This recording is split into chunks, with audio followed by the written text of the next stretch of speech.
Episode 138. We promise forever in a world where life is temporary.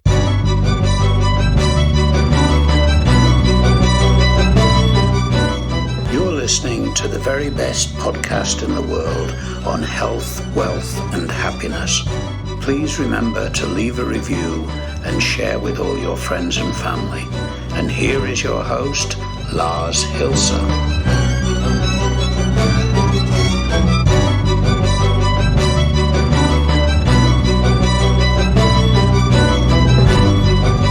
And boom, we're live on the 138th episode of the very best podcast in the world, your only source in the universe for personal supremacy through health, wealth, and happiness. And boy, are we happy today. Actually, I don't know. It's kind of moderate.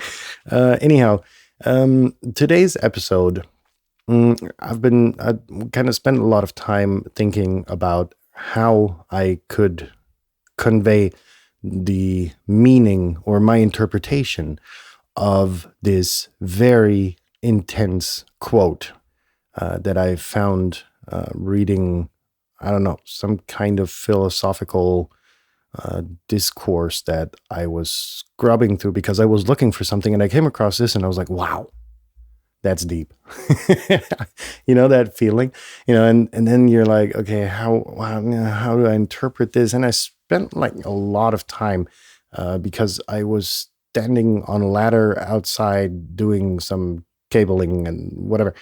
And I spent a lot of time thinking about how to interpret the quote, "We promise forever in a world where life is temporary." And I was like, okay, where do we start? We promise forever. Yeah. All right. That's, quite self-explanatory. But in a world where life is temporary, that's really where it gets frightening even, because, when was the last time you promised someone that you would love them forever? And what is forever? And what's the whole fucking point of promising something forever when you know that you're not going to be able to keep it? Well, let's say you're 99.99999% sure, because I think, we are kind of in a situation where we have to admit to ourselves that when we're dead, we're dead.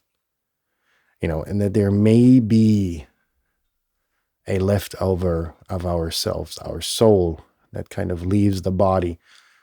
But the facts or the intuition or the whatever of where the soul goes once it's left the body, that info is sketchy at best.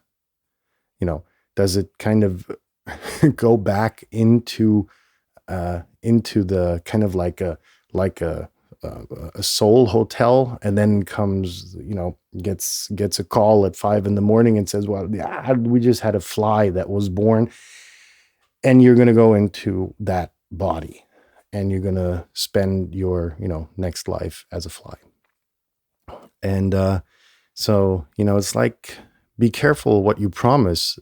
It's like the adequate replacement for be careful what you wish for, right? Because if I say to someone, I will love you forever, I'm not, I can't be entirely sure, right? I have my interpretation, that I will love my better half, even if one of us passes away, right? If I pass away for whatever reason, it's like, I'm quite sure that our bond, that our relationship is so strong that my love will continue. But is it something that I can actually promise? Life is temporary and everything is temporary. And that's something, you really have to start to understand. Even, let's take life into perspective. In the Western world, the average age right now of, women live a bit longer because they stress out the men so much. I don't know. But seriously though, let's say, you have an average age of what, late 70s. Let's just say you 80, for simplicity's purpose, for simplicity purpose, right? So the average age that people get to is 80.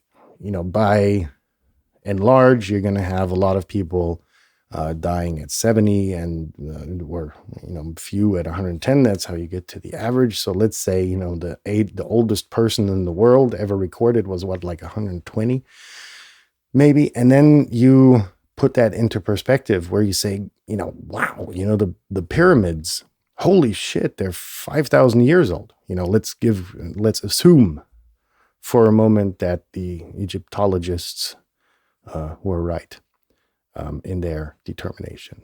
And then you've got the pyramids, which are 5,000 years old.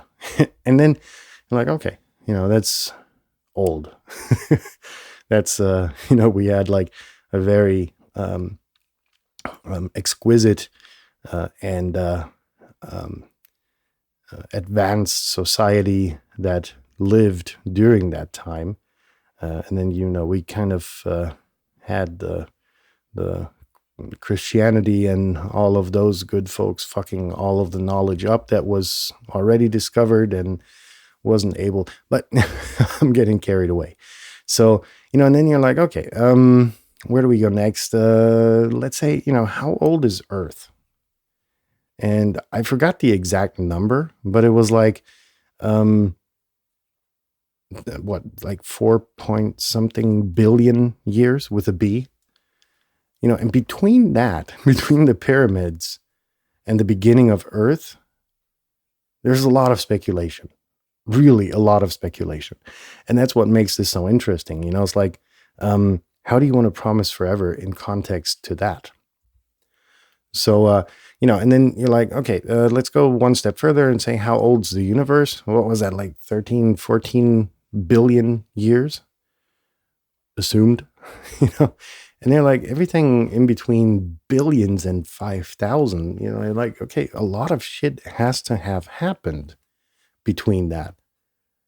Just between yourself and the Egyptians of 5,000 years ago. Imagine the amount of people alone, human beings that have passed away. And that doesn't include all of the animals. And where does a soul, what qualifies you to have a soul? Does a housefly have a soul? Or maybe it's, I don't know, the bird in your backyard that you just saw flying by. Maybe that has a soul, is entitled to a soul. Or is it the amoeba, or a bacteria? Does that have a soul? And interesting things kind of start to develop just by this insane quote. And that kept me busy for a very, very, very long time trying to interpret that, and let's go one step further and let's get crazy, right? And let's say the universe, which is 13, 14 billion years old, I think it was like 13.7. And then you're like, okay, what's after the universe? Just let that kind of sink in. We theoretically, we had the Big Bang, and out of that came the universe with trillions and trillions of stars and galaxies and whatever, and that all came out of something the size of a pinhead. But what is, kind of after the universe? Because the universe is expanding. What's it expanding into? And then you're like, okay, if all of this is finite, what's going to happen to the universe? And when is it going to happen? Because the sun is going to deteriorate significantly in a matter of time. Maybe the universe has collapsed until then. Nobody really knows. And then you're like, okay, getting back to Earth, getting back to my situation, getting back to this stupid fucking quote. We promise forever in a world where life is temporary. And then you're like, okay, I tried to put meaning to it. And I tried to determine for myself whether promising something forever kind of loses its meaning if not even the universe is forever. And then you kind of start to contemplate whether you want to do that actually. And then we get to the term actually, and we say our feelings and emotions, they might as well carry on forever. And I think that's just the takeaway that I had from this quote, standing on the ladder, freezing in snow, and I'm just kind of contemplating on what I had read. So, however you determine for yourself what a promise is and how long you are willing to keep it, again, I'm convinced that feelings and emotions do last forever because they are energy, and energy is transferable. And, so I'm quite convinced that promising to be able to love someone forever is something very genuine as compared to the billion-year contract in Scientology, which you have to sign. And I think that kind of puts things into perspective in that sense. Share this episode because the quote is really meaningful with, someone you love and like.